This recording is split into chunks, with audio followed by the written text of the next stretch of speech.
Hey guys, Nick here for Rev3 Games, and earlier this morning, Bethesda announced Battlecry, which is the first game from the aptly named Battlecry Studios out of Austin, and is also a game that I got to check out a couple weeks ago. So, here's the elevator pitch of Battlecry. What it is essentially a free-to-play, team-based melee combat game set in a world where gunpowder is completely banned.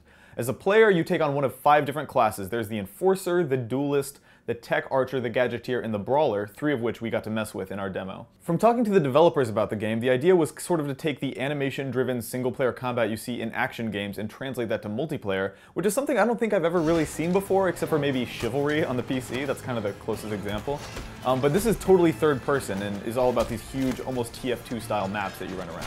So the 3 classes I got to mess with were the Enforcer, which is a tank class with this huge sword that can sort of spread out into a shield, the Duelist, which is a quick, sort of fast-paced character that has 2-handed weapons and a cloaking ability, and then the Tech Archer, which is a long-range projectile-based class with a chargeable bow and arrow. Every class in the game has 3 distinct abilities that are specific to their class and are on cooldowns that you trigger with either 3 buttons on the keyboard or the face buttons on an Xbox controller. So how does it play, I guess, is kind of the main question, and it's actually pretty fun. The melee combat felt pretty satisfying, if a bit simple. There is this nice back and forth when 2 Enforcers, for example, get locked into a battle of sword swinging and using the abilities.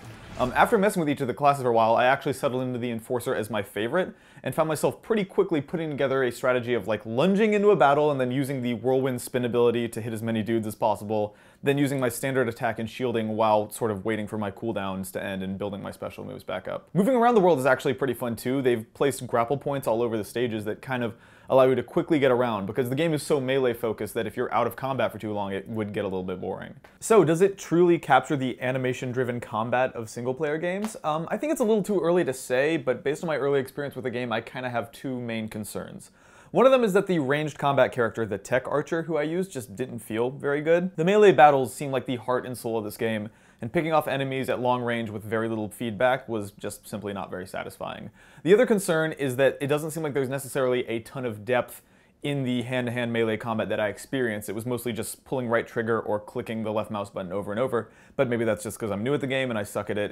It's totally something that they could work out over time, since this was a very early alpha that we were playing. So one other thing the developers talked about was keeping a positive community in Battlecry, and what that means to them is that when a match ends, you have a few moments, I think it's like 60 seconds or something, to run around the game world and congratulate or salute other players on a game well fought. It'll kind of label players like, this is the guy who got the most kills, this is the person who had the most teamwork, and you can kind of run around and salute them, and it earns both of you in-game credits. So it's kind of their way of trying to mandate that the players have a positive experience, which is a pretty neat idea. I don't think I've ever seen anything quite like that before. Another thing to note is that Battlecry is art directed by Victor Antonov, who you might know is the man responsible for City 17 in Half-Life 2 and the city of Dunwall from Dishonored. And it very much looks like the guy's work too. It's another grim, urban, war-torn cityscape, but to be fair, it is a little more stylized than some of his previous work. So the example they kept pointing to is that there's this enormous sun that sets in the background of some maps that literally takes up like a third of the skyline.